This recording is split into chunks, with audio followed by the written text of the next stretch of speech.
Agora que eu comecei a gravação. Oh, meu Deus do céu.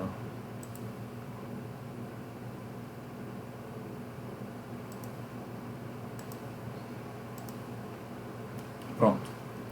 Então, o texto é do Sandor Brinkmann e da Marjorie Gotter. O ensino de história indígena através das narrativas indígenas, reflexões a partir da interculturalidade crítica e da decolonialidade. Então, esse texto aqui eu trouxe ele porque ele traz uma discussão um pouco mais específica, que é a questão das narrativas indígenas. Quer dizer, de pensar, obviamente, o ensino de história a partir da própria maneira como os próprios indígenas se entendem, entendem a sua história, a sua cultura. Então, nada melhor do que a partir da própria narrativa indígena, a partir das suas epistemologias, dos seus conhecimentos, dos seus saberes. Então, esse texto ele tem essa especificidade, né, de pensar uma história, um ensino de história indígena a partir das próprias narrativas, das próprias epistemologias indígenas.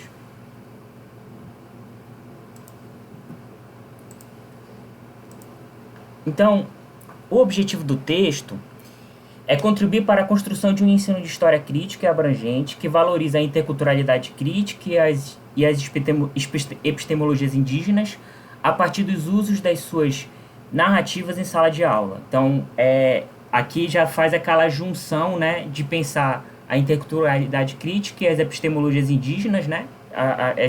Essa aqui é uma discussão que a gente já iniciou no texto da Catherine Walsh, que hoje a gente vai retomar. Outro objetivo dessa forma, o presente artigo pretende trazer algumas contribuições, alguns elementos para a reflexão e problematização sobre como se ensina e como se poderia ensinar a história indígena na educação básica brasileira, elencando temas como o papel da diversidade cultural na escola, o uso de novas epistemologias no ensino e na produção do conhecimento, como as epistemologias indígenas, e o exercício de deslocamento cultural a partir da diversidade, que é esse um outro ponto do texto que a Nicole já levantou e que é muito interessante, que a partir do diálogo pensar esse deslocamento, que é extremamente interessante. Então, a estrutura do texto, a partir desses objetivos, a história do ensino de história indígena entre a omissão, o silenciamento e a constituição de contranarrativas. Esse é o primeiro ponto do texto. O segundo ponto, o protagonismo indígena na história do Brasil. O terceiro ponto, o ensino de história indígena no contexto dos estudos decoloniais e da interculturalidade crítica. E o quarto ponto, as epistemologias indígenas, as contribuições das narrativas para o ensino de história indígena. Então, a partir daqueles objetivos, os autores vão estruturar o texto a partir desses 4 argumentos.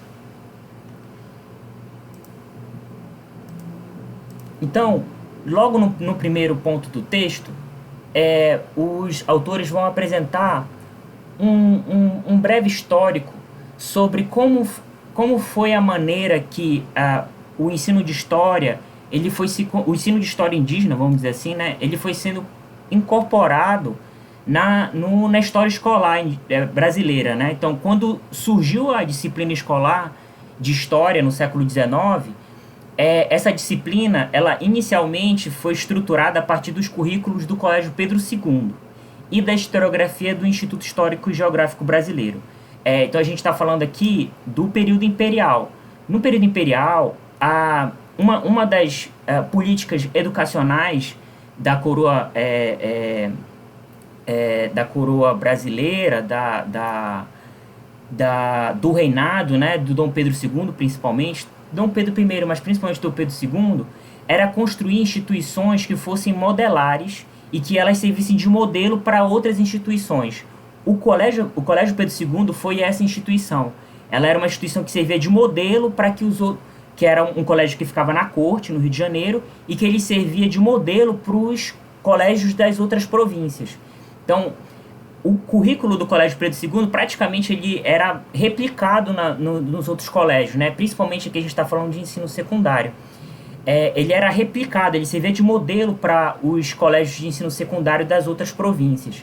Então, o ensino de história, né, nesse momento que ele surge a partir dessas instituições no período imperial, ele vai se utilizar como modelo o currículo do Colégio Pedro II e da concepção de história do Instituto Histórico e Geográfico Brasileiro, que foi uma instituição extremamente importante, porque, pensem, as universidades no Brasil vão surgir a partir da década de 30, do século XX.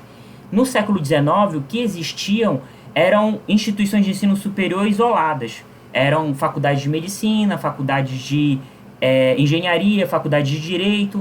Então você não tinha, por exemplo, uma instituição de ensino superior que tratasse sobre produção de conhecimento em humanidades, vamos dizer assim. O Instituto Histórico Geográfico Brasileiro tinha essa função.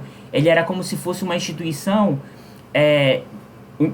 de caráter de ensino superior, né? Mas que produzia conhecimento histórico e geográfico, vamos dizer assim. Tanto esse currículo quanto essa historiografia era ufanista da colonização europeia e pensava a identidade nacional em função das teorias raciais e da eugenia. Então, pensem, a concepção de história que vai pautar o ensino de história nesse período do século XIX e que vai, de alguma maneira,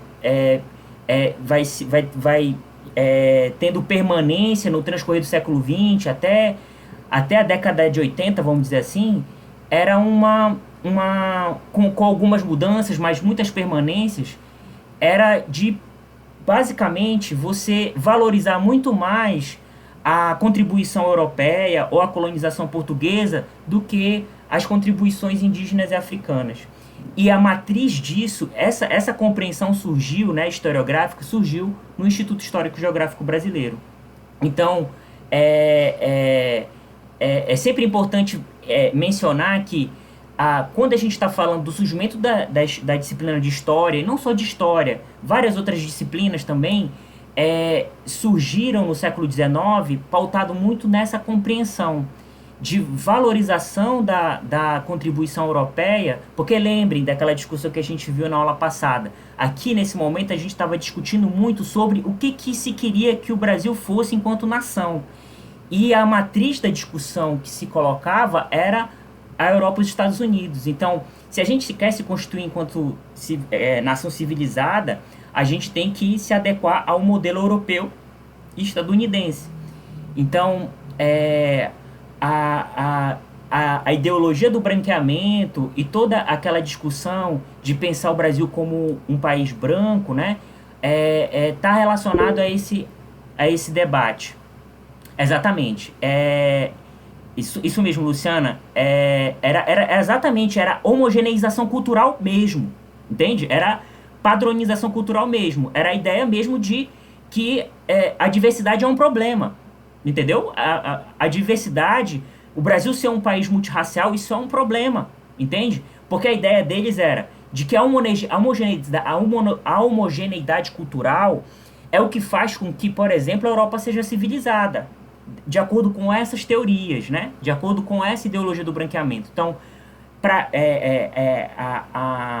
a adequação que eles se propunham, então, era de que a gente tem que ter uma compreensão do nosso passado e da nossa história, né? Da nossa identidade, que procure se adequar a esse modelo. E pensem, olha a dificuldade, né? Olha a dificuldade do projeto do projeto, né? De basicamente você querer apagar, silenciar a maneira como o Brasil se constitui e que é um elemento que é fundamental da nossa formação, que é a diversidade. Então, nesse momento, se considerava a diversidade como um símbolo de atraso, entendeu? Então, nessa concepção de história escolar, as populações indígenas eram silenciadas como um índio genérico, que não havia diversidade de línguas, costumes, crenças e práticas culturais. Apenas se dizia que era o índio tupi-guarani, entende? A compreensão da diversidade gigantesca de etnias, de línguas, de práticas culturais das populações indígenas no Brasil era visto apenas como um índio genérico, um índio a diversidade das populações indígenas eram apenas compreendidas nessa narrativa, nessa compreensão, como um índio genérico, entende? Então, essa já era uma forma de silenciar e de apagar a história dessas populações e principalmente as contribuições que elas tiveram para a formação do Brasil. Porque é extremamente importante o seguinte, gente, nessa compreensão, obviamente não tinha como você dizer que tanto africanos escravizados quanto indígenas não participaram da formação brasileira. Não tem como você apagar a realidade dessa forma. O que se fazia era inferiorizar, era estereotipar, entende? Era subalternizar a contribuição, entende? E é isso que a gente vai entender no decorrer da discussão mais à frente, o que vai significar o surgimento dos estudos da nova história indígena, a discussão sobre o protagonismo indígena, entende? Mas nesse momento aqui, é importante entender que essa concepção de história, ela procurava rebaixar, inferiorizar, silenciar e subalternizar a contribuição das populações indígenas para a formação do Brasil, entendem? Então, negava-se a este índio selvagem, a compreensão aqui, é a compreensão que se tinha, né, no século XIX, que infelizmente essa compreensão ainda mantém atualidade, né, e é por isso que é extremamente importante a discussão que a gente está fazendo aqui, a discussão que o texto apresenta, de você historicizar as populações indígenas, de entender os povos indígenas como sujeitos históricos que estão no tempo e no espaço, né? Então, aqui se negava ao índio a participação na construção da nação, obviamente uma participação positiva, uma participação valorizada, ao mesmo tempo em que se atribuía o suposto atraso e retrocesso da civilização do Brasil. Quer dizer, então, se o Brasil não é um país civilizado, isso acontece porque esses povos atrasados ainda existem, entendem? Então, essa compreensão de história que foi muito vigente no surgimento da história enquanto disciplina escolar, estava muito relacionado a essa compreensão sobre os povos indígenas. A narrativa das três raças na fundação do Brasil, cujo protagonismo era da cultura europeia. Então, essa compreensão de história a partir do IHGB estava muito pautada na ideia de que o Brasil ele surgiu a partir da relação entre três raças, mas a partir dessa relação, o protagonismo, obviamente, era da cultura europeia, entende? E aí a gente vai ver como isso vai se modificar.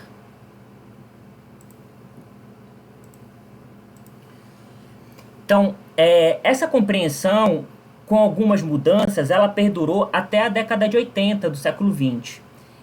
No contexto de contestação da ditadura civil-militar e a afirmação da abertura democrática, o ensino de história passou por mudanças, inclusive na abordagem das populações indígenas. Então, esse momento do final da ditadura, né, final da década de 70, início dos anos 80, é um momento extremamente importante de mudanças no Brasil, econômicas, sociais, políticas, de uma maneira geral, e que isso também reverberou na educação e no ensino de história.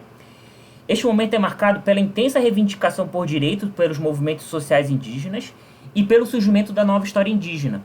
Ambos os processos evidenciando o protagonismo indígena. Então, esse momento, o final da ditadura militar, ele é um momento de ressurgimento dos movimentos sociais de uma maneira geral, movimento negro, movimento indígena, movimento de mulheres, movimento LGBT.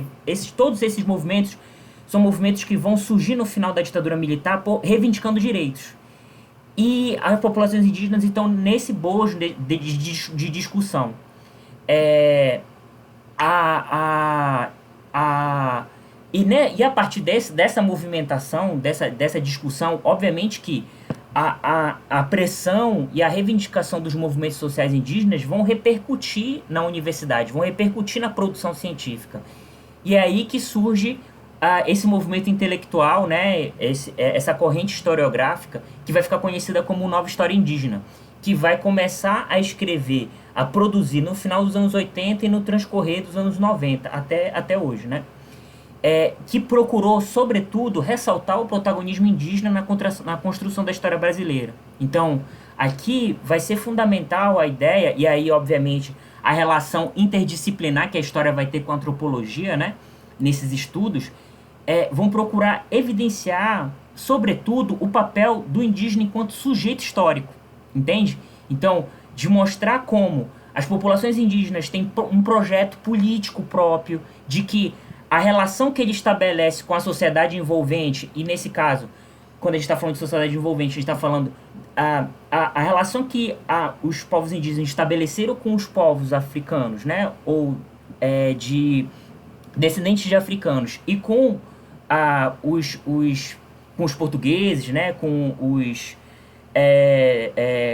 europeus, enfim, foi uma relação de conflito, de negociação, de conseguir estabelecer o seu ponto de vista nessa relação. Não era uma relação de passividade, entendem? Não era uma relação de subalternidade. Embora essa relação estivesse pautada por um processo de dominação, mas aqui você tinha uma margem de ação. E é isso que esses estudos vão demonstrar. Como é que as populações indígenas agiam, como elas decidiam, como elas negociavam nesses processos. E isso é fundamental, porque você apresenta uma perspectiva da história indígena totalmente diferente da ideia do índio genérico, do índio selvagem. Aqui a gente está falando do índio como agente histórico, do índio como um sujeito que tem um projeto, que tem vontade, que tem interesses e que age, entende, na história. O currículo escolar, neste contexto, passa a ser criticado por contranarrativas que buscam problematizar o lugar que os povos originários ocupam na Constituição Histórica Brasileira. Então, aqui esse é um outro ponto que eu acho interessante no texto, é de mostrar como esse contexto ele favoreceu o surgimento dessas contranarrativas, entende? De pensar, de apresentar outras perspectivas sobre a história indígena, a participação dos indígenas na história brasileira.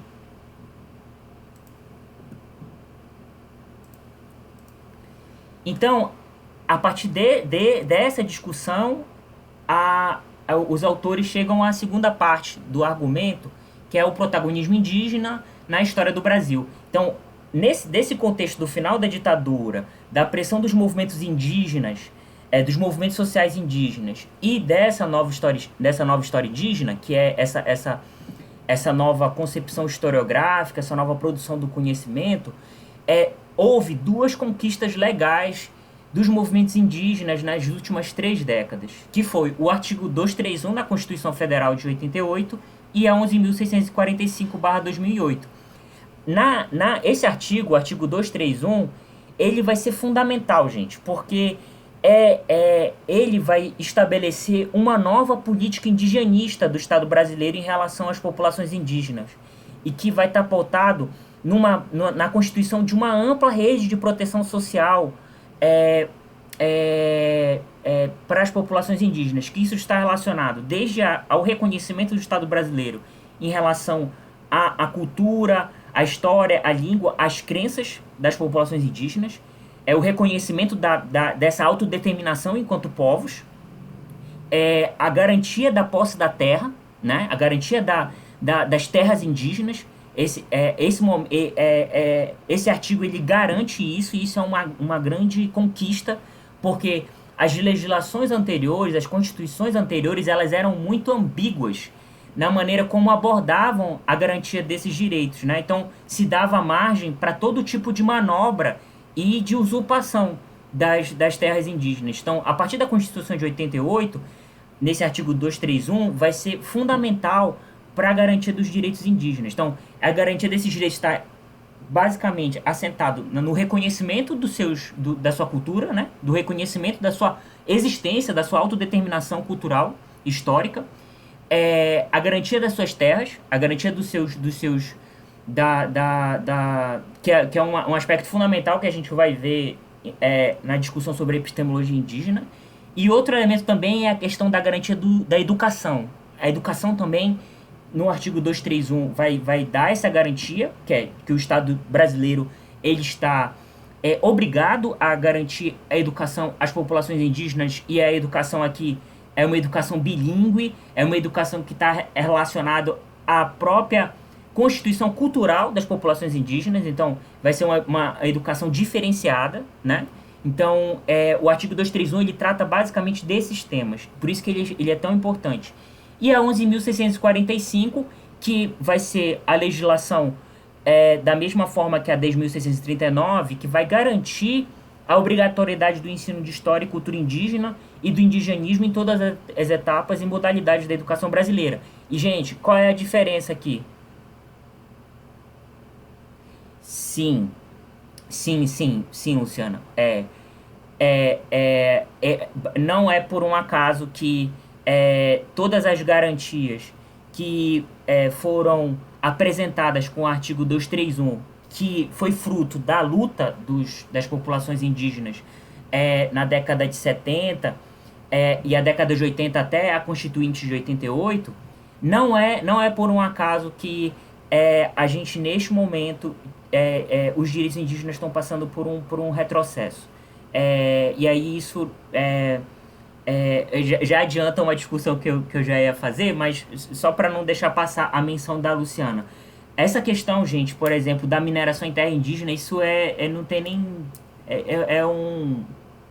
assim, é muito interessante viver o processo histórico, né? Você vê se a década de 80 e 90, mas sobretudo a década de 80, foi um momento de avanços e de conquistas, é incrível como a gente tá vendo esse processo, o processo de derrotas e de perdas, né? De retrocessos. Basicamente, por exemplo, é um crime, assim, é um crime de etnocídio, como a gente vai ver mais à frente. É um crime de etnocídio você liberar mineração em terra indígena, porque basicamente você está destruindo a constituição natural dessas terras, e isso tem a ver totalmente com a existência das populações indígenas, entende? Então, basicamente, você está destruindo a própria existência das populações indígenas, entende? Mas, sim, eu vou retomar essa discussão, mas só para garantir a menção da Luciana, sim, a gente está vivendo um processo de retrocesso em relação a esses direitos. Pode falar, Nicole. Não, é só uma pergunta mesmo de conceituação. Eu queria, na verdade, entender, porque aqui se coloca, né, a obrigatoriedade do ensino de história e cultura indígena e do indigenismo. Qual que seria a diferença Tá, ótimo. do termo indígena para o indigenismo? Ótimo. Indigenismo quer dizer as políticas que o Estado brasileiro estabeleceu para as populações indígenas. É isso que quer dizer indigenismo. Então, o indigenismo é como foi que se estabeleceu a relação entre o Estado brasileiro e as populações indígenas. Então, só para vocês terem uma ideia, um texto clássico da Nova História Indígena, que é o História dos Índios no Brasil, que é um livro desse tamanho, que é organizado pela Manuela Carneiro da Cunha, que é uma das principais autoras dessa vertente historiográfica. O texto de introdução, ela basicamente vai apresentar o programa, basicamente, de como se estabelece essa nova história indígena. E ela diz assim, que basicamente a relação que o Estado brasileiro estabeleceu com as populações indígenas, no período colonial, as populações indígenas eram consideradas pelo Estado brasileiro, naquele momento a coroa portuguesa, né, era considerado um problema de mão de obra, por exemplo. Então, e esses estudos vêm demonstrando o seguinte: o processo de colonização não seria possível sem a colaboração, sem a utilização, sem a relação dos portugueses com os indígenas, entende? Porque, pensem, olha como é uma coisa extremamente... Quando a gente pensa melhor sobre isso, a gente percebe o quanto o que nos ensinaram era profundamente pautado por equívocos. Porque vocês pensam, como é que a colonização de um povo alienígena, vamos dizer assim, estrangeiro, que não conhece aquelas terras, né? Tipo, como é que os portugueses conseguiriam estabelecer um processo de conquista tão somente pelas suas próprias forças? Entende? E quando a narrativa escolar que a gente entrou em contato na nossa formação, basicamente parece os portugueses como esse povo colonizador, desbravador, conquistador, por si só, entende? Pela força da civilização, da religião, né? da racionalidade, foram lá e conseguiram conquistar esses povos inferiores, esses povos bárbaros e tal, selvagens e tudo. E esses estudos vão demonstrar o seguinte, que não, que na verdade o que aconteceu foi, para conseguir estabelecer esse processo de colonização, houve a colaboração, a participação das populações indígenas nesse processo, entende? Então, por exemplo, em relação ao conhecimento dos rios, em relação ao conhecimento das florestas, quem detinha esse conhecimento eram as populações indígenas, não eram os portugueses, entende? Então, só para deixar claro o que seria a política indigenista, por exemplo, para a coroa, para conseguir estabelecer esse projeto colonial, que era um projeto econômico, mas também social e cultural, ele precisava da colaboração dos indígenas, né? Precisava da participação dos indígenas. E no século XIX, exatamente, e não houve descobrimento nenhum, porque aqui já tinham povos, já tinham populações, já existiam culturas, etnias ocupando aqui esse território, né? Então, para a coroa portuguesa, as populações indígenas eram um problema de mão de obra, por exemplo. Isso no período colonial. No período imperial, que é o período já do surgimento do Estado brasileiro, a gente já está falando do Brasil, né? Vamos dizer assim. A coroa portuguesa, o Estado imperial português, né? O Estado imperial brasileiro vai compreender que, por exemplo, a relação do Estado brasileiro com as populações indígenas vai ser um problema de terras. Então, quer dizer, o Estado brasileiro vai procurar cada vez mais regulamentar e, basicamente, expulsar as populações indígenas das suas terras. Então, se no período colonial era um problema de mão de obra, no período imperial vai ser um problema de terras, entende? De alguma maneira, expulsar as populações indígenas das suas terras. E percebam, esse é um problema, infelizmente, atual. E no século XX, a relação que o Estado brasileiro vai estabelecer com as populações indígenas vai ser basicamente de entender que as populações indígenas são um problema da exploração das suas terras do ponto de vista mineral, entende? Que é o problema que a gente enfrenta hoje. Quer dizer, as terras indígenas basicamente são terras muito ricas em produtos minerais, minério, manganês, ouro, que é o que a gente está vendo agora, né? O garimpo nas terras indígenas estão basicamente explorando essa potencialidade. Então, percebe? O que o indigenismo basicamente, é essa relação que o Estado brasileiro estabeleceu com as populações indígenas, entende? Então, ao mesmo tempo em que essa lei ela estabelece tratar sobre a história e a cultura indígena, também ela também estabelece trabalhar essas políticas indigenistas, né? Essas políticas que o Estado brasileiro estabeleceu na sua relação com as populações indígenas.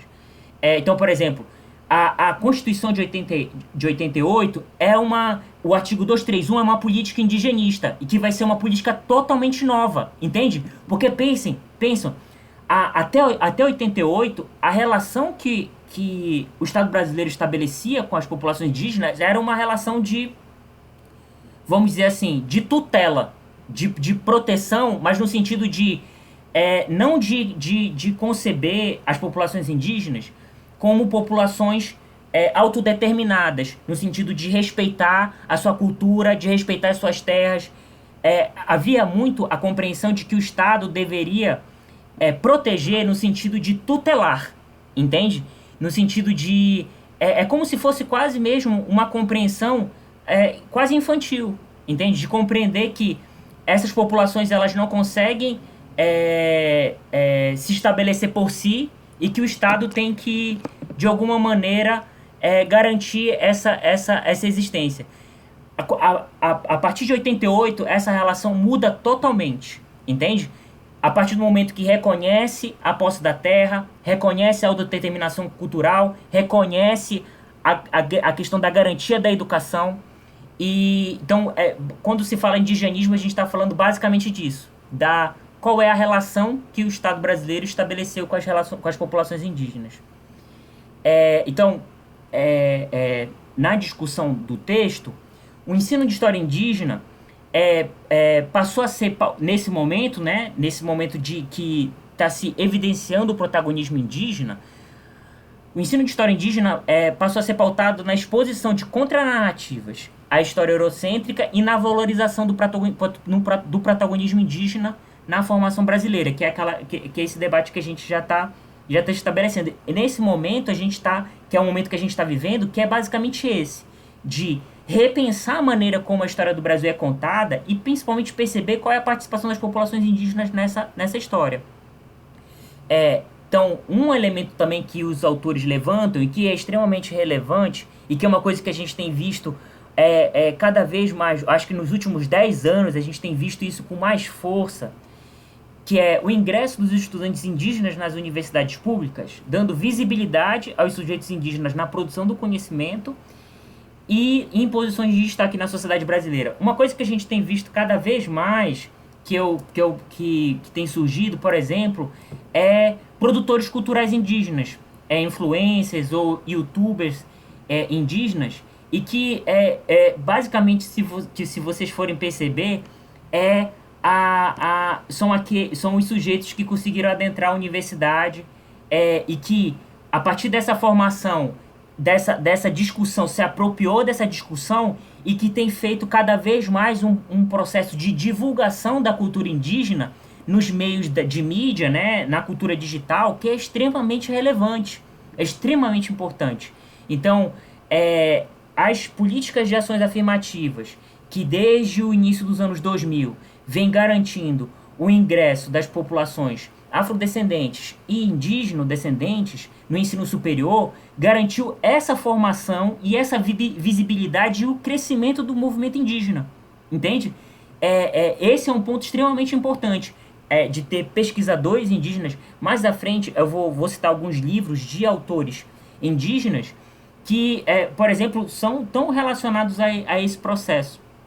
Se tornaram pesquisadores ou são militantes do movimento social indígena que cada vez mais tem produzido conhecimento apresentando o ponto de vista dos indígenas no sentido de qual é o entendimento que eles querem que a população envolvente, né, os não indígenas, tenham sobre a sua cultura. No transcorrer do tempo, os sujeitos indígenas são marcados pela dinamicidade cultural. Os povos originários modificam e mantêm os seus traços culturais no contato com a sociedade envolvente. Os povos originais são sujeitos históricos no tempo e no espaço. Isso aqui é um aspecto fundamental, gente. Isso aqui é um aspecto que, assim, deve pautar a nossa discussão sobre o ensino de história indígena, que é a ideia de dinamicidade cultural. Então, uma coisa que a gente percebe, principalmente em discursos conservadores e de extrema-direita, que procuram deslegitimar a posse dos indígenas sobre a terra, é de dizer que eles não são indígenas, que eles não são mais indígenas porque eles usam roupa, por exemplo, roupa no sentido, roupas, vamos dizer assim, não indígenas, né? Porque usam celular, porque usam carro, enfim. Tipo, a ideia é de dizer assim, olha, vocês não são mais indígenas, então vocês não têm mais direito à posse da terra. E, por exemplo, uma discussão que está presente, que eu não sei se saiu a decisão no STF, que era em relação ao marco cultural, marco temporal. Não sei se vocês chegaram a ter contato com esse debate, sobre esse debate do marco temporal. O marco temporal, basicamente, é a ideia, foi uma ação apresentada por ruralistas, principalmente do sul do Brasil, que eles procuram estabelecer o seguinte, de que os indígenas eles só teriam direito à posse da terra a partir da Constituição de 88. Então, seria o estabelecimento desse marco temporal. Então, quer dizer, se os indígenas não tivessem ocupado as terras antes de 88, eles não têm direito. Olha, percebam um absurdo. Assim, é você basicamente rasgar a história brasileira, é você desconsiderar tudo, entende? E essa é uma discussão que eu acho que ainda está, ainda estava em votação, né?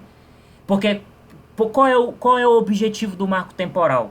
É basicamente deslegitimar a posse dos indígenas das terras que eles ocupam e expulsar eles e transformar essas terras em fazendas de soja e de gado. Basicamente é esse o objetivo, entende?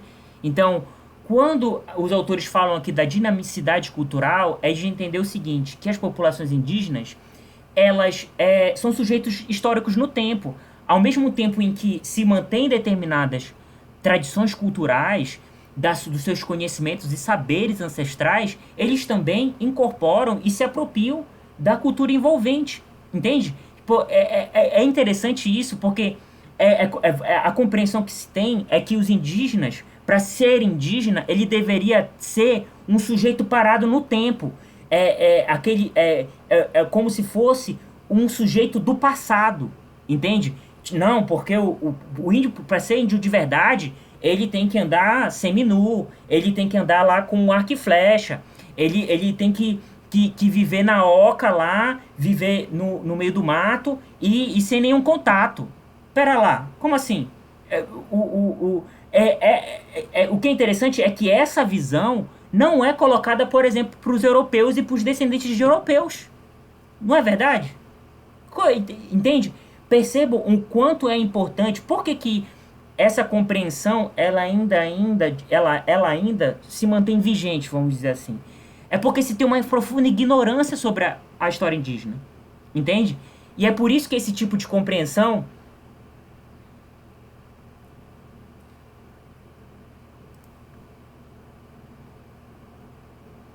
exatamente isso mesmo. É como se fosse um sujeito estático, parado no tempo. E a gente sabe que não é.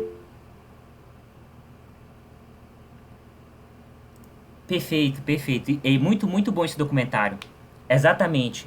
Muito bom esse documentário. E esse documentário está relacionado a esse processo de produção, de divulgação da cultura indígena pelos próprios indígenas. Entende? Então, essa dimensão da dinamicidade cultural é um elemento fundamental.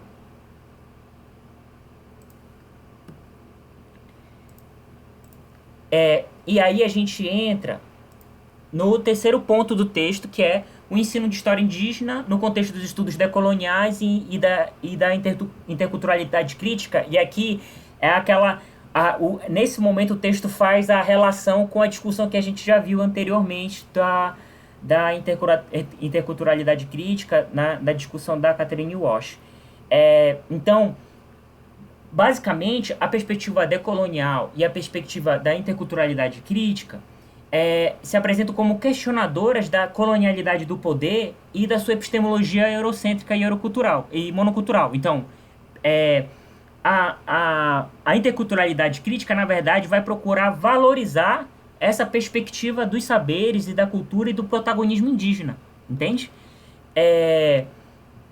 A instituição escolar construiu sua estrutura curricular por pressupostos eurocêntricos. Isso é uma coisa que a gente viu no texto da Vera Kandor, né? Essa compreensão que infelizmente ainda se mantém na escola, embora isso seja uma discussão que esteja se avançando, que esteja sendo criticada a partir dessas contranarrativas. Mas ainda assim, de alguma maneira, a escola ela ainda mantém essa perspectiva monocultural, ainda uma perspectiva muito eurocêntrica. Então, a educação intercultural ou uma educação decolonial procura ressignificar a escola no processo pedagógico que busca valorizar a história, a cultura e os saberes indígenas. Então, aqui nessa parte, basicamente, os autores eles estão, vamos dizer assim, né, dialogando com as discussões que a gente já viu anteriormente da Vera Kandor e da Catherine Walsh. Então, percebam a relação que há desse texto e do texto anterior com as discussões anteriores que a gente já realizou. Esse processo de ressignificação passa necessariamente pela formação de professores, pelos conteúdos escolares, pelos métodos pedagógicos e os processos de ensino-aprendizagem.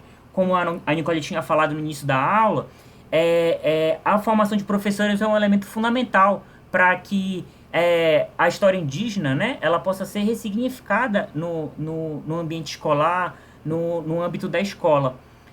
E é por isso que a gente está tendo essa discussão aqui na formação de vocês. De pensar, por exemplo, a importância de se pensar a história indígena a partir do protagonismo indígena, né, da agência indígena, e principalmente a partir da própria compreensão das narrativas e das epistemologias indígenas, que é a discussão que a gente vai ver mais à frente.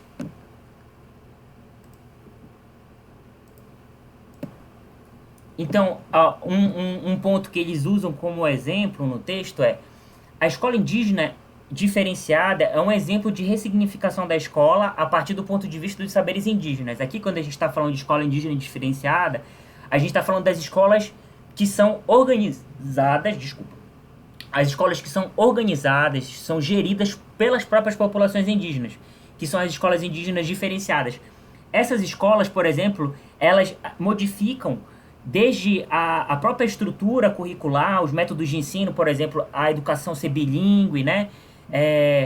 A própria arquitetura escolar, entende? Por exemplo, algumas escolas elas são em formato de oca, de maneira com a constituição da arquitetura, ela é redonda. As salas de você não tem uma constituição de salas de aula, né? Porque você tem um espaço aberto para comunicação que procura reproduzir a maneira como se dá a própria organização do espaço indígena, entende? Então, a escola diferenciada indígena, a escola indígena diferenciada, ela já é esse primeiro momento da maneira como os povos indígenas, as populações indígenas se apropriam da instituição escolar e ressignifica ela, entende?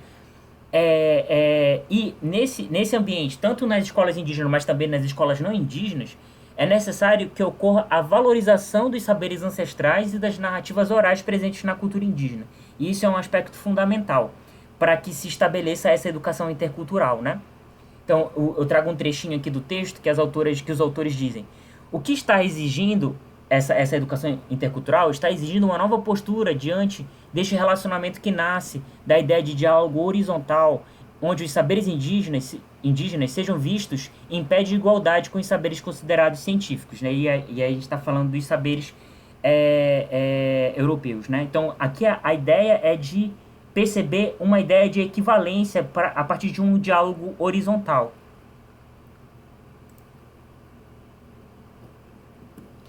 Aí a gente chega no quarto ponto do texto, que é o grande ponto, que é as epistemologias indígenas, as contribuições das narrativas para o ensino de história indígena. Então, aqui o aspecto fundamental que os autores apresentam é: nada melhor do que pensar a história indígena a partir da própria compreensão que os indígenas têm, né, de si mesmos, da sua história, dos seus saberes. Então, considerar o ensino de história indígena a partir do ponto de vista indígena, de sua cultura, de suas narrativas e de suas epistemologias. Então, os autores citam 3 livros extremamente interessantes para pensar exatamente isso, as próprias narrativas indígenas, que é O Índio Brasileiro, o que você precisa saber sobre os povos indígenas no Brasil, do Gerson Baniva, que é de 2006, A Queda do Céu, As Palavras de um Xamã Yanomami, que é do Davi Kompenawa, de 2015, que foi escrito em parceria com o etnólogo Bruce Albert, e As Ideias para Adiar o Fim do Mundo, do Ailton Krenak, que é de 2019. Então, os autores citam esses 3 textos como exemplos dessas narrativas indígenas, dessas epistemologias indígenas, quer dizer, o próprio ponto de vista indígena sobre a sua experiência, né? A sua experiência histórica, a sua experiência cultural.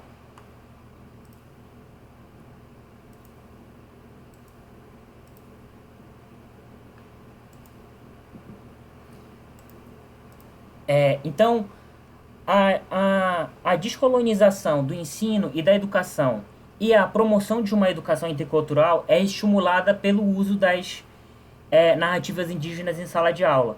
E é importante, os autores ressaltam, né, que é importante que essas narrativas elas possibilitam um entendimento facilitado sobre a cultura indígena, né? Então, você conseguir, como a própria Luciana falou, nesse documentário Falas Indígenas, você consegue entender melhor a cultura indígena a partir da própria narrativa das populações indígenas sobre a sua cultura, entende? Então, as narrativas elas facilitam esse processo de entendimento sobre a cultura indígena, ao mesmo tempo que elas são um exercício de deslocamento cultural, que garantem um entendimento ampliado sobre a sua própria cultura. No caso dos não indígenas que entram em contato, acontece esse processo de deslocamento cultural. Quer dizer, quando você consegue, a partir do momento que você tem esse diálogo e você consegue entender o ponto de vista do outro, então você consegue basicamente entender melhor o outro e entender melhor a si mesmo, a sua própria cultura, porque você já consegue ver com algum estranhamento, entende? Então, é extremamente interessante esse processo de deslocamento cultural, que também foi uma das questões que a Nicole apresentou no início da discussão e que é extremamente interessante pensar isso. A escola indígena diferenciada, que eu falei anteriormente, ela, é, ela se pauta por uma educação indígena e intercultural na qual aprende-se os conhecimentos indígenas e os não indígenas. Então, olha, esse é um aspecto importante. Na escola diferenciada indígena, escola indígena diferenciada, você tem as disciplinas normalmente de uma escola. Você tem lá aula de matemática, você tem aula de português, você tem aula de ciências. Só que essas aulas elas são ministradas na língua materna, né? Em ensino bilíngue. Por exemplo, você, ao mesmo tempo que aprende português, você aprende o português, mas também aprende a correspondência que há entre o português e a língua materna, e isso faz toda a diferença, porque você não tem um processo de comunicação entre culturas, você não tem um processo de imposição, entende? E isso é fundamental. Uma das coisas que os autores levantam, e o que eu acho que é uma ideia muito interessante, é que nas escolas não indígenas, deveria se aprender sobre os conhecimentos indígenas por meio das epistemologias indígenas e das suas cosmovisões. É, na escola indígena, necessariamente, na escola indígena diferenciada, necessariamente você vai se pautar por um ensino intercultural, entende? Por que que isso não acontece nas escolas não indígenas? É basicamente isso que os autores se perguntam, entende? E que é a questão, basicamente, a problematização da Lei 11.645 e de toda a discussão que a gente está fazendo aqui agora, né? É, porque, porque ainda a escola não indígena não se pauta por esse ensino intercultural. Pode falar, Nicole. Eu achei bastante interessante, né, quando eles tratam dessa parte da escola não indígena, o porquê, que eles questionam, né, o porquê de uma ser bilíngue e ter, basicamente, esse, esse defronte com a própria cultura que não os pertence e o porquê que as escolas não indígenas não teria essa mesma equivalência. E eu achei bastante interessante também quando eles ressaltam que para eles um aspecto bastante a ser valorizado seria essa didática, se assim pode ser chamada, oralizada. Então, enquanto eles consideram os mais velhos, né, aqueles que realmente já têm o domínio, os saberes, né, acumulados, como eles mesmos colocam, na nossa sociedade a gente os desprezam, a gente vê que a gente os coloca como sem valor, sem utilidade, enquanto que na própria cultura indígena eles têm totalmente uma visão inversa do que seria, né, um ancião dentro de uma comunidade indígena e dentro de uma perspectiva eurocêntrica, digamos assim, que a gente não deixa de ter, né? E eu achei bastante interessante esse ponto, quando você falou dessa parte das cosmovisões, né, que deveria se trazer, e essa valorização desse acúmulo, né, desses saberes, desse ancião, realmente, na nossa sociedade, na nossa cultura que estamos habituados, a gente não tem essa valorização que é algo muito dispensável para a gente, né, a partir do momento que a gente entende que aquela pessoa já não tem mais utilidade, né, social, e eles fazem totalmente o contrário. Eu achei bastante interessante. Sim, só para levantar aqui uma discussão que a Luciana está trazendo. Quando li isso, achei complicado implantar essa escola bilíngue devido à pluralidade de povos e conhecimentos. Será preconceito meu? Não. Assim, Luciana, quando eles estão falando isso, eles não estão falando de implementar o ensino bilíngue em escolas não indígenas. Não é isso. O ensino bilíngue é para escolas indígenas, entende? Porque a ideia do ensino bilíngue é de manter a língua materna, entende? Não é para suplantar ou impor o ensino de português, vamos dizer assim, e substituir isso pela língua materna, né? A ideia do ensino bilíngue é para as escolas indígenas.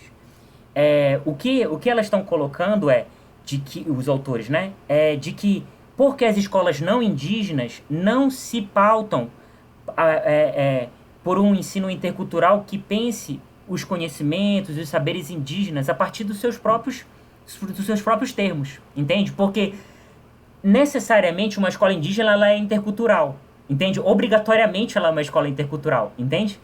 E por que que as escolas não indígenas também não se estabelecem essa mesma lógica dessa interculturalidade, entende? Isso não quer dizer, respondendo a tua questão, de que as escolas não indígenas vão ensinar a língua indígena. Não é essa a questão. Mas é de ensinar a cultura indígena, a história indígena, entende? De ensinar os saberes indígenas, a epistemologia indígena. É esse que é o ponto que os autores levantam. E aí o texto chega ao seu ponto máximo, que é a discussão sobre as epistemologias indígenas. Então, o que seria a epistemologia indígena? Ou o perspectivismo ameríndio. Eles não usam esse termo no texto, mas é sinônimo, tá bom, gente? Quando vocês forem ler algum texto ou entrar em algum contato que discuta sobre filosofia indígena ou cultura indígena e que apresente essa ideia de perspectivismo ameríndio, é a mesma coisa ou é um sinônimo de epistemologia indígena. Então, o que seria a epistemologia indígena? Consiste em uma concepção holística, orgânica e interdependente entre homem, natureza e cosmos, que promove a comunicação entre todos os seres, humanos e não humanos, materiais e imateriais. Então percebam, gente, para as populações indígenas de uma maneira geral, e cada etnia vai, obviamente, estabelecer narrativas e os elementos simbólicos a partir da sua própria experiência, mas isso aqui é um elemento comum. Não há uma separação de você perceber a relação entre homem e natureza de maneira separada. Não há isso, entende? Porque a compreensão que as populações indígenas têm é de que há uma unidade entre homem e natureza, entre homem, cosmo e natureza. Então, é por isso que as suas práticas e rituais são profundamente relacionados a você simbolizar elementos da natureza, como o sol, a chuva, o vento, a noite, o dia, e os seres, né? Os animais, a água, o vento, os pássaros, enfim, todos os elementos que fazem parte da natureza são simbolizados e têm um significado para essas populações. Por quê? Porque há uma unidade, não tem uma separação. A natureza não é um recurso natural, como a Nicole estava falando no início do texto. A gente, enquanto sociedade capitalista, a gente entende os recursos naturais como... desculpa, olha só, tá entranhado aí. A gente entende a natureza enquanto recurso natural, entende? A gente entende a natureza como matéria-prima para a produção de mercadorias. E é por isso que a gente está, como o Ailton Krenak diz, a gente está construindo as bases para o fim do mundo, né? Ou para o fim da existência humana, né? Porque o planeta ele vai continuar aí. A gente está basicamente destruindo as condições da nossa vida nesse planeta. Então, essa é a compreensão das epistemologias indígenas. Então, vocês percebem, é uma ideia totalmente oposta da epistemologia europeia, entende? Porque quando você tem o pensamento científico europeu, um dos elementos que eles estabelecem é a separação entre sujeito e objeto do conhecimento, né? Pelo menos essa era uma ideia clássica. Obviamente isso vem sido bastante criticado, já é uma discussão até bastante superada, mas historicamente essa foi uma discussão que se estabeleceu da ciência moderna, quer dizer, basicamente, a separação entre sujeito do conhecimento e objeto do conhecimento, e o sujeito do conhecimento procura conhecer esse objeto para dominá-lo, entende? Então, basicamente, quando a gente está falando de natureza, principalmente, né? As ciências naturais, elas foram constituídas historicamente como a partir dessa compreensão da separação entre sujeito e objeto do conhecimento e conhecer o objeto para dominá-lo. Como a gente está vendo, as epistemologias indígenas é exatamente o contrário. Então, um outro ponto que os autores levantam as epistemologias indígenas dialogam com as noções de diversidade, alteridade e interculturalidade. Então, percebam, se, se essas epistemologias elas têm uma visão de que da integração, da relação orgânica entre homem e natureza, então, basicamente, essa visão de mundo, essa cosmovisão, ela tem uma perspectiva muito mais aberta em entender que se eu entendo que há uma relação integrada entre homem e natureza, também há uma relação integrada entre homens de diferentes culturas. Então, quer dizer, a própria relação das populações indígenas com diferentes etnias é muito mais facilitada, obviamente que tem os seus conflitos, mas é muito mais facilitada porque a cosmovisão deles parte dessa ideia de que as relações entre homem e natureza, as relações entre homens e homens, entre culturas, entre etnias, são relações orgânicas, percebem? Então, eles estão muito mais abertos à diversidade, à alteridade, a entender o outro, e à interculturalidade por conta dessa visão mais holística e mais orgânica da relação entre homem e natureza e da relação entre as culturas. Então, as epistemologias indígenas, elas já estão abertas a esse diálogo, né? Por conta dessa compreensão. E eu trago para vocês aqui uma imagem, para a gente entender um pouquinho, duas imagens, para a gente entender um pouquinho dessas narrativas, né? Eu trouxe um exemplo bem pontual, para a gente entender um pouco de como é que funciona essa epistemologia, né? E essa narrativa que das populações indígenas, né? Então eu trago aqui dois exemplos de narrativas corporais dos indígenas Matis, que é o que está mais à esquerda, e dos Pataxós mais à direita. Os indígenas Matis são indígenas que habitam o sudoeste do Amazonas, quase na divisa com o Peru. E eles, a partir dessa pintura e desse ornamento facial, eles procuram representar a liberdade e a agilidade das aves. Então, percebem? Eles procuram mimetizar a qualidade da natureza no seu próprio corpo. Percebem? Então, a ideia aqui é porque não tem separação. A partir do momento em que a compreensão é a seguinte: eu quero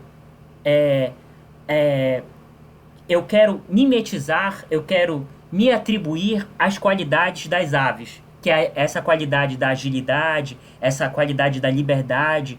E aí, esse ornamento facial procura demonstrar essa relação direta, essa relação orgânica dos indígenas com a natureza, percebem? Então, a pintura e esse ornamento facial está totalmente compatível com a maneira com que eles simbolizam a natureza, percebem?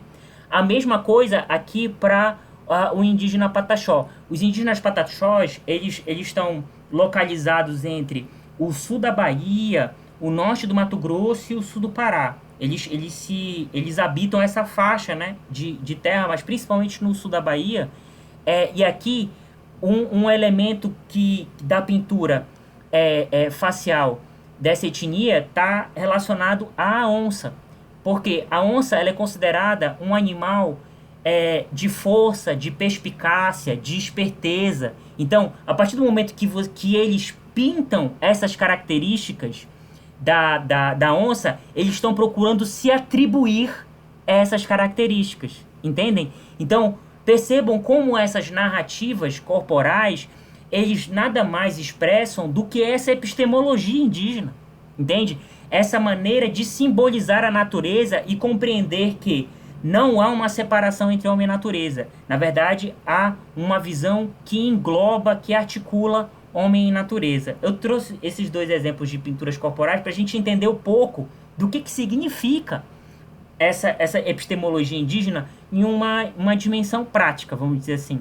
Mas percebam, olha, por exemplo, uma coisa que tem acontecido muito ultimamente, por exemplo, olha, o indígena Pataxó, ele tem um alargador na orelha. O Mati também, né? Então, por exemplo, às vezes a gente entende ou acha que as populações indígenas estão tão longe, né, da nossa, vamos dizer assim, do que a gente entende enquanto sociedade não indígena, né? que você pode ver um elemento de indumentária que a gente tem hoje de se usar largador, ou uma coisa que tem acontecido muito ultimamente, que é tatuar o rosto. Não sei se vocês têm visto isso, que eu acho que é uma coisa que tem acontecido muito ultimamente, de se fazer tatuagem no rosto. Então, quer dizer, percebam, há elementos de aproximação, embora sejam diferentes, mas há maneiras de se compreender a maneira de simbolização do corpo que, entendem? Não estão tão distantes assim. Embora os significados sejam diferentes, mas da mesma maneira que as populações indígenas têm pinturas, têm práticas que procuram simbolizar a natureza, a gente também tem. Entende? Então, para lá, a ideia aqui é de pensar como é possível a gente pensar a comparação e o intercâmbio entre culturas, entende? Então, porque não há tanta a ideia é de você conseguir perceber os pontos de contato, entende? E aí, obviamente, entender como cada cultura estabelece esses processos de simbolização e entender os seus significados, né? Então, eu trago esse exemplo aqui que eu acho que é bem interessante para a gente entender um pouco de como essas narrativas corporais elas estão pautadas por essa visão epistemológica indígena. Gente, para finalizar a minha exposição, o texto, os autores levantam novamente a discussão. Eu só queria, eles repõem a discussão do texto, mas eu só queria só ler esse trechinho aqui da citação, só para eu finalizar e a gente retomar a discussão. De outra forma, ao semear nas escolas a história e cultura dos povos indígenas através de uma perspectiva decolonial e da interculturalidade crítica, fortalecendo a visibilidade desses povos a partir do tempo presente, trazemos para dentro dos espaços de ensino outras narrativas que contam a história do Brasil, a partir dos povos indígenas e das histórias locais, que repensam a identidade brasileira, refletem criticamente sobre o mundo em que vivemos na contemporaneidade, sobre a sociedade que construímos e o lugar que habitamos. Então, basicamente era essa discussão que eu queria trazer. Gente, muito obrigado pela atenção. E aí a gente retoma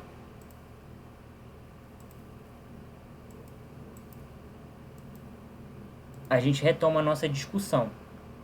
Então, gente, basicamente era esse debate que eu queria trazer, e principalmente pensar o seguinte, a discussão sobre o ensino de história indígena, como também o ensino de história e cultura africana e afro-brasileira, são aspectos que estão fundamentalmente ligados, e isso é um ponto que eu acho que eu quero frisar para finalizar a minha exposição. É fundamental conhecer a história e a cultura, porque eles são os elementos que fundamentam a identidade. E quando você consegue fundamentar a identidade e também quando você consegue estabelecer relações de empatia, de reconhecimento e valorização, você necessariamente consegue fazer com que o espaço público, a sociedade civil, ela seja muito mais aberta, porque você conhece a cultura dessas populações, desses grupos, quando se reivindica direitos. Esse é um ponto fundamental. Entende? E esse é um desdobramento dessa discussão, que é basicamente fundamentar e legitimar a reivindicação de direitos pelas populações indígenas e pelas populações afrodescendentes. Entende? E por isso que esse debate é fundamental na escola. Entende? Porque, obviamente que a discussão sobre o reconhecimento de direitos é um desdobramento disso, mas também fazer com que o ambiente escolar ele seja um ambiente muito mais receptivo à diversidade e à diferença, porque você necessariamente consegue estabelecer uma relação de empatia com o outro, de reconhecimento e de valorização, entende?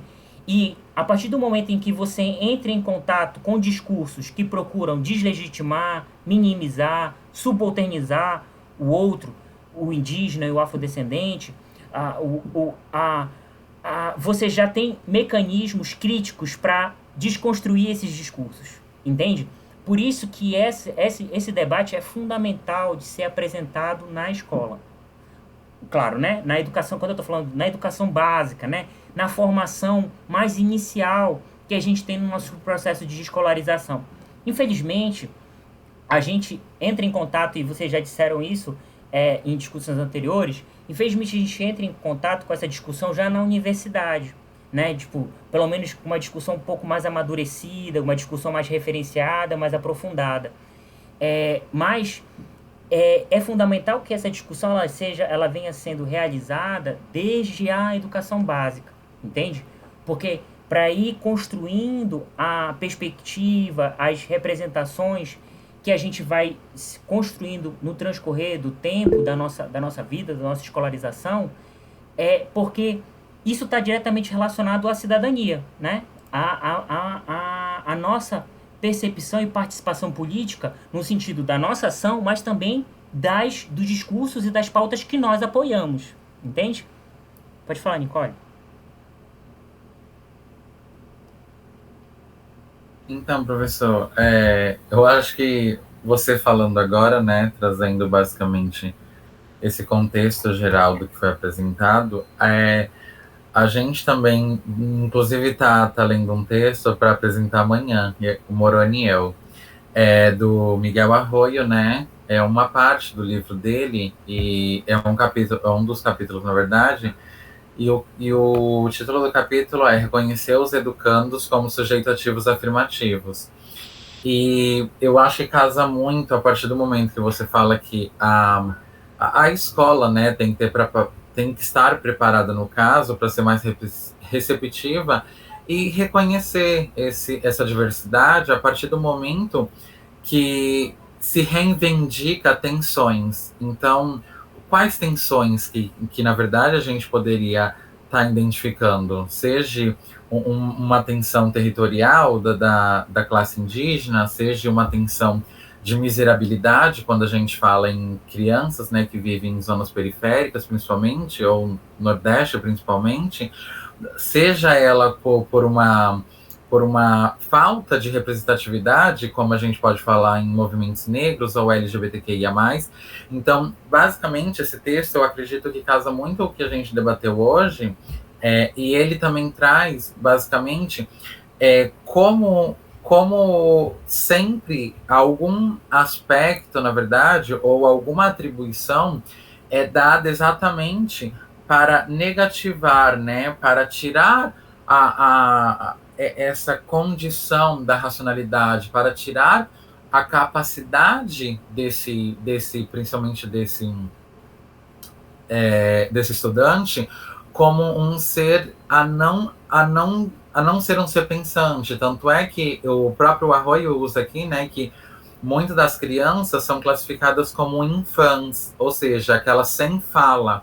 Porque a partir do momento que você tem uma política, na verdade, um direito pautado em cima de que crianças, adolescentes e juvenis, que é o que trata aqui o meu texto, que eu acho que casa muito aí, que aí a gente começa a colocar o indígena, né, sem considerar essa dinâmica temporal, sem identificar basicamente tensões territoriais, sem identificar essas necessidades, esses clamores, né, de novos direitos em cima dessas diretrizes já criadas, eles começam basicamente a entender que o viver, sentir, o padecer, na verdade, dessas próprias comunidades, assim pode dizer, é basicamente reconhecer um sujeito que tem fala, que tem atitude, que sim, eles estão ali por algo e para mostrar algo, né? E aí ele coloca aqui que, na verdade, esse principal argumento, né, de negatividade atribuído às crianças, juvenis e adolescentes é exatamente essa figura do angelical, do sem racionalidade, sem ainda, digamos, ter uma maturidade suficiente para reivindicar algo. Então, todas as normativas que são criadas, desde normativas pedagógicas, o próprio currículo é pensado, ou as próprias diretrizes, né, como o próprio ECA, ou outras fundamentações legislativas, elas já são invisibilizando, já são, na verdade, considerando somente esse lado do não racional, da sem moralidade. Então, como é que você vai dar espaço à diversidade, uma vez que essa diversidade pode trazer, como é que se fala? Pode trazer complicações para aquele currículo que está sendo ofertado.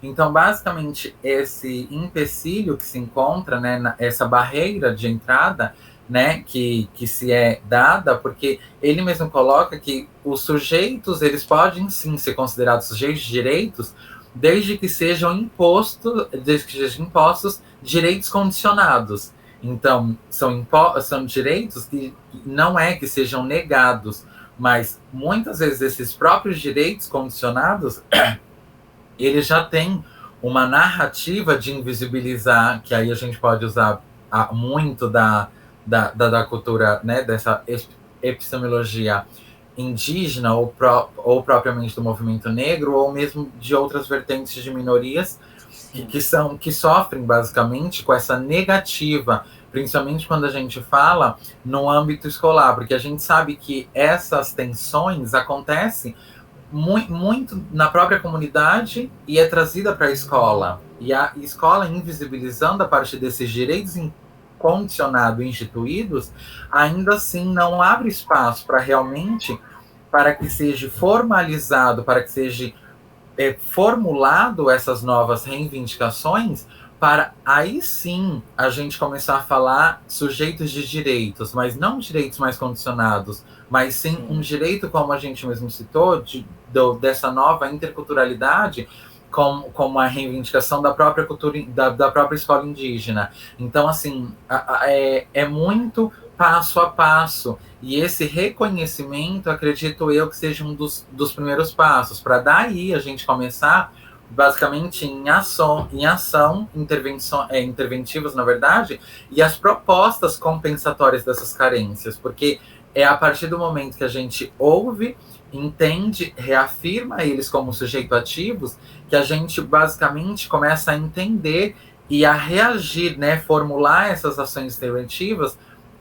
contra as violências, a precariedade desse viver, porque muitos, quando a gente fala, principalmente em ensino público, a gente entende que eles sobrevivem, né, basicamente, e essas decisões já pautadas desses direitos condicionados só dão, na verdade, um ar de reprodução do que já está sendo instaurado. Então, a primeira proposta aí, na verdade, seria abrir para o reconhecimento desse outro, né? Para o reconhecimento desse estrangeiro, como a gente fala, porém acatando também todas as suas interatividades, dinamicidades, à própria sociedade, para daí começarmos a pensar outros direitos, outras vertentes, ou outros conhecimentos. Achei bastante interessante, casou muito o que a gente está falando até agora. A Roy também usa bastante a Walsh.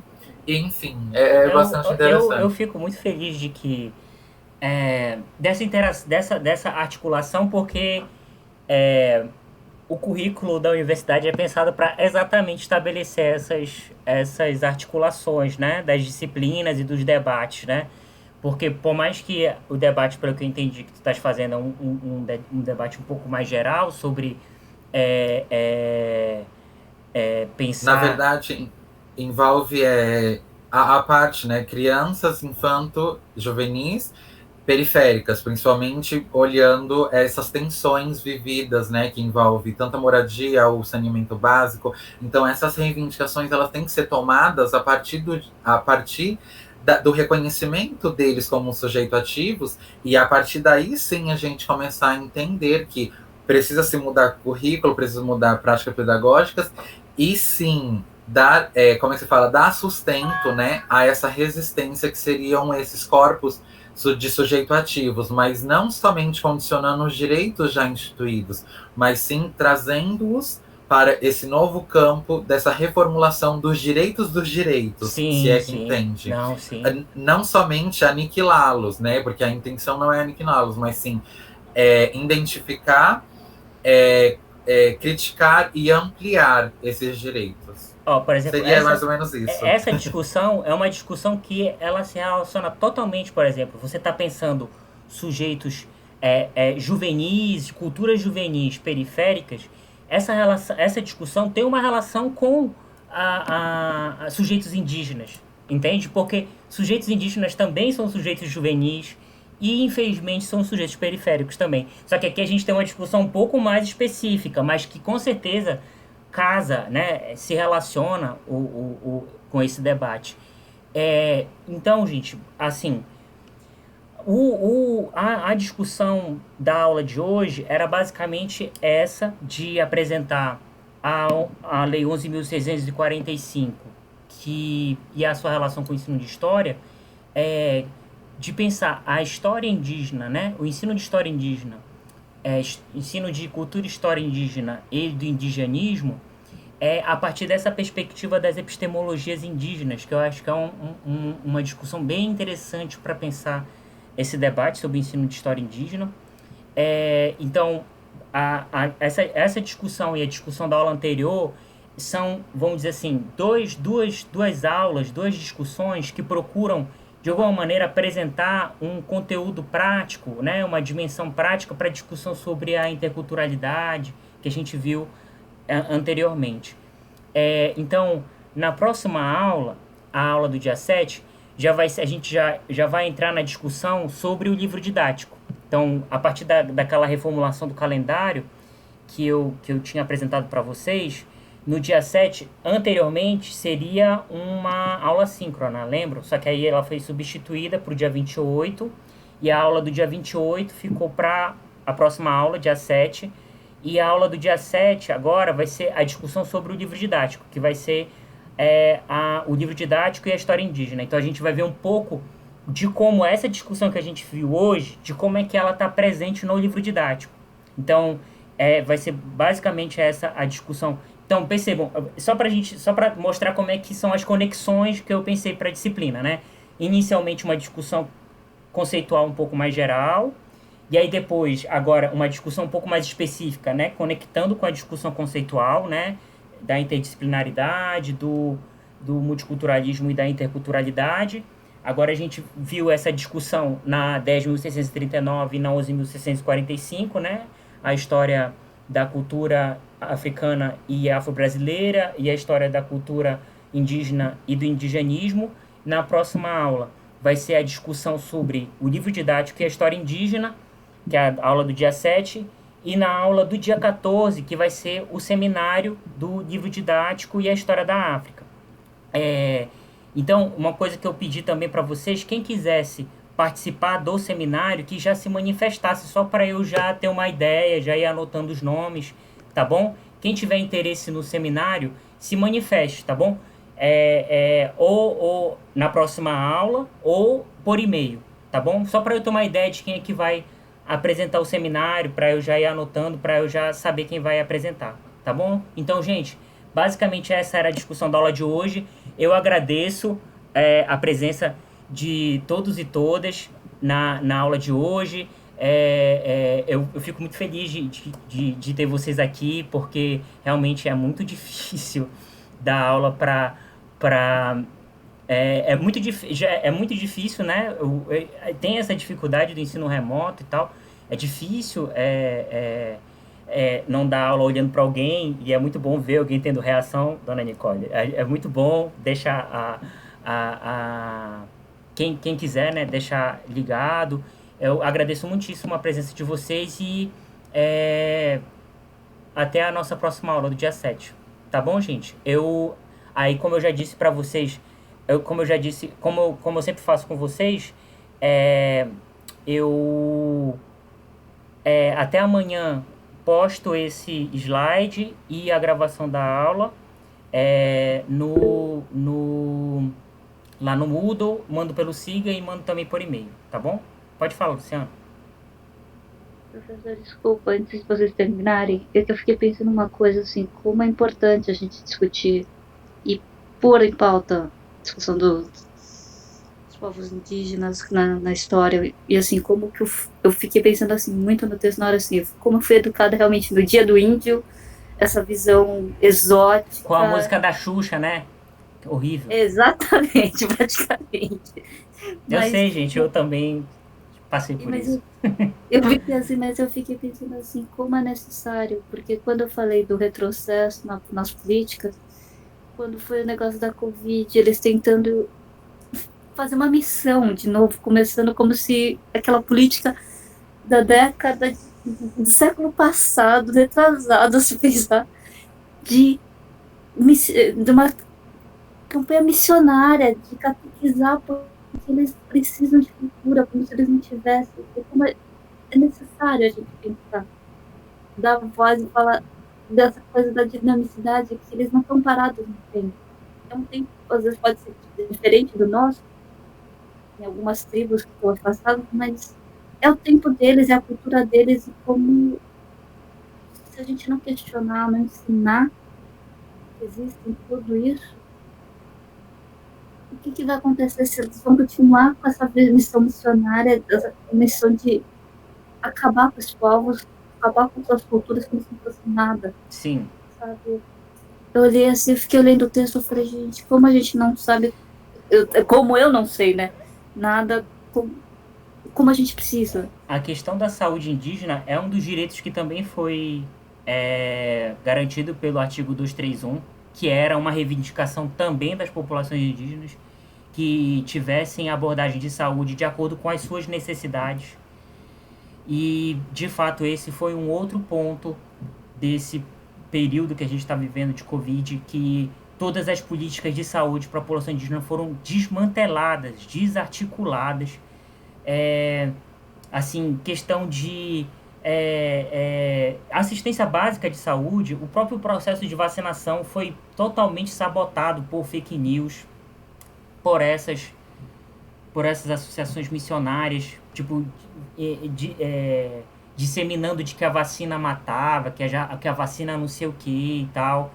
Então, que é um direito, o que a vacinação que deveria ser um direito acabou sendo negligenciada, e boa parte também, por conta das fake news, já acabaram recusando. Boa parte de algumas populações acabaram recusando por conta dessas fake news.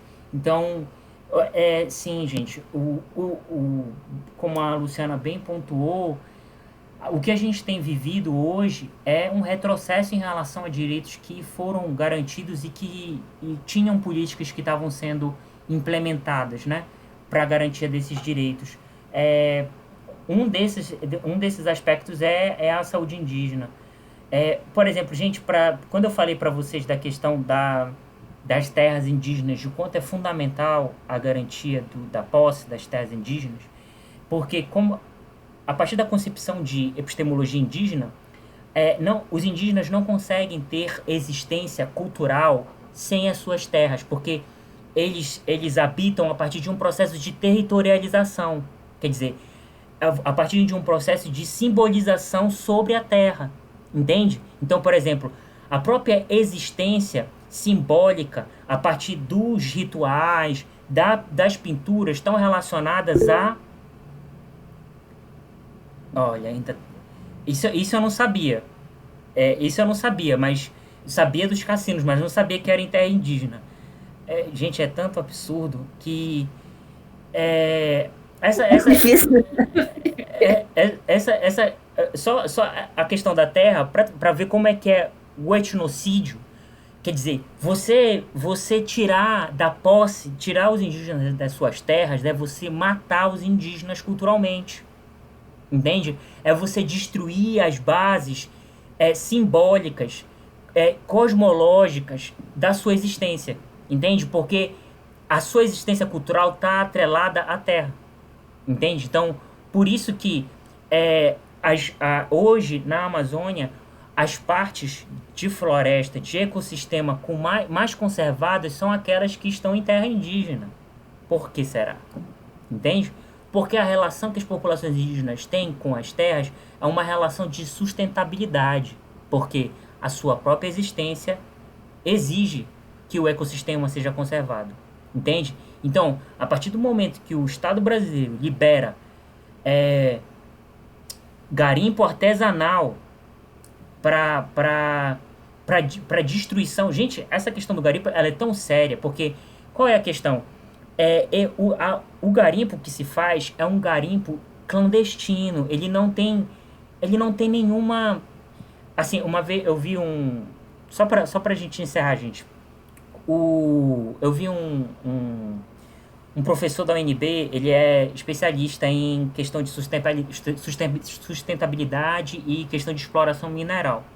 Ele falando bem assim que, por exemplo, para você conseguir construir um parque de exploração mineral que seja minimamente dentro das normas e que tenha o menor impacto possível, porque a atividade mineral ela tem impacto, você necessitaria pelo menos de 10 anos e de bilhões de reais para implementar isso.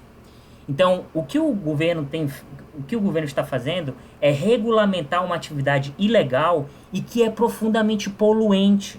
Gente, para vocês terem uma ideia, a maneira como eles fazem para separar, quando eles tiram a terra do fundo do rio, para conseguir separar o que é mineral de areia, de pedra, essas coisas, eles usam mercúrio.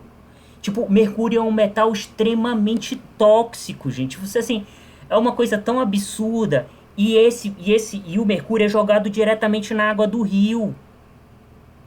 O mercúrio vai para a água, os peixes consomem e os ribeirinhos comem um peixe. Saiu agora uma pesquisa da Universidade Federal do Oeste do Pará que a população de Santarém, 98% está infectada de mercúrio.